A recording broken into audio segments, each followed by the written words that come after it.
construction absolutely everywhere. This whole place is being gutted. They're taking out its innards and then they're going to fill it with some sort of artificial rubbish. Boris Johnson, I beg of you, please, listen to the people. Listen to what they want. 40 years ago, I lived in Soho. I lived above the Phoenix Theatre, just down the road. Wow. And I just love this area, and we have to save it. We've got to do so much, because it's an area which is so fantastic, Absolutely. so vibrant, so wonderful. And if the developers get their hands on it, they're going to kill it, and we mustn't let that happen. The fact that Madame Jojo's is gone is a disgrace, because that was an institution not only liked by gay people, but by straight people as well. Absolutely. Thank you so much, Christopher. Pleasure. Let's keep this campaign going. Absolutely. Christopher's on my side. Thank you very much indeed. In more ways than one. We don't want any change in Soho. It's like, just leave it as it is now. It's a gay area. It's for gay people, and we don't want any change in Soho. What do you think about all the developments here in Soho, especially since you've just moved in to Soho? Well, I just heard actually that they're going to be developing right outside with the co-op and everything in Berwick. Oh yes, yes. And I do hope that does not affect the market. Absolutely. Because all of the charm of this place is all of the things that go on, and I love it. Yeah. I don't think it should be changed No. and made too commercial. In London, where would you go if you wanted to feel where you were accepted for your Definitely Soho. Soho? Another refurbishment, Soho Estate. They're knocking all these wonderful buildings down, closing all these marvellous clubs where people can go and have a really good time. You take something from London. Yeah. If you don't have that, it's not London anymore. Absolutely. I always think of Soho as being like this giant playpen for adults. And you throw all these toys into the playpen and all the adults come and play with those toys.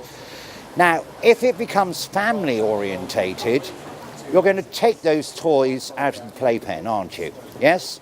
That's going to rip the heart of this wonderful, vibrant area out. So this is Peter Hall. Greetings. Not the director. And you own properties here in Soho? I don't own properties, but I do own businesses. Right, okay. And how do you feel your businesses are coping with the new developments that are taking place here in Soho? We have two businesses. One is a cafe called Flat White, which was the place that introduced the Flat White sort of cafe, hip boutique cafe thing to London in 2005. Yeah. And now there's sort of hundreds of them. So we set the first cafe up in Berwick Street, and I always thought Berwick Street was the absolute epicenter of Soho. The market, because it was the market, there were prostitutes, there were drug dealers, there were strip joints, there were tattoo parlors. I said, this is the Wild West. We can't get any dirtier and more down than this place. And we've just had signed a lease agreement agreeing to increase our rent to £40,000 a year. And shortly after we signed that lease, Shaftesbury, who's the big property developer here in Soho, bought the building. So now our freeholder is Shaftesbury.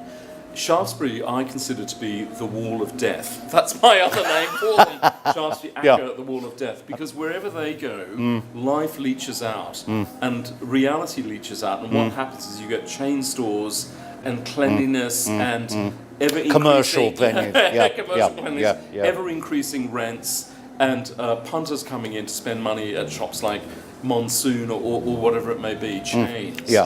And that is the destruction of human character and individuality at work. So they've got Carnaby Street, a travesty of what it would have been in the 1960s. Covent Garden, etc., etc., and they're slowly moving eastwards. And then their next victim is Berwick Street. And as I understand that the people on the other side of Berwick Street have all been told, you've got to go, and they're going to redevelop the whole the western side of Berwick Street into something else. So this is the planned development for Soho. But what you need in a place like Soho is an environment which allows individuality to flourish, and that's what Soho has been for the last 300 or 400 years. Absolutely. But in fact, that is now being killed by and where money goes, death follows, Absolutely. and art flees, Yeah. and individuality Yeah. flees. Yeah. Yes. And every good city needs a dark heart. Oh. It needs a place where people can, be addicted to drugs, sell their bodies for money. Yes. Have sex with animal, vegetable, mineral, Yes, yeah. opposite sex, etc., etc.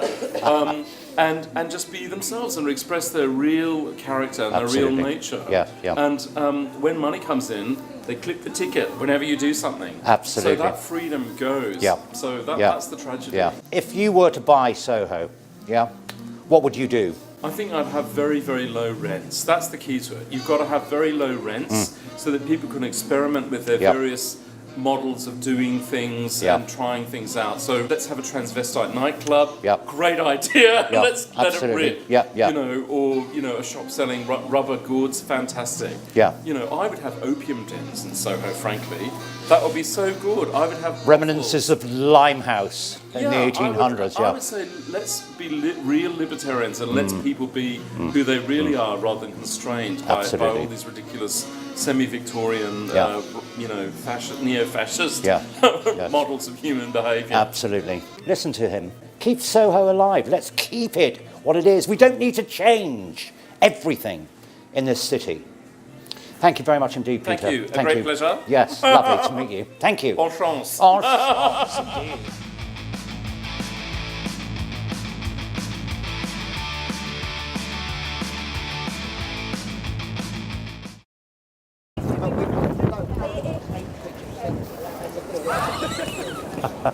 I do love drug addicts.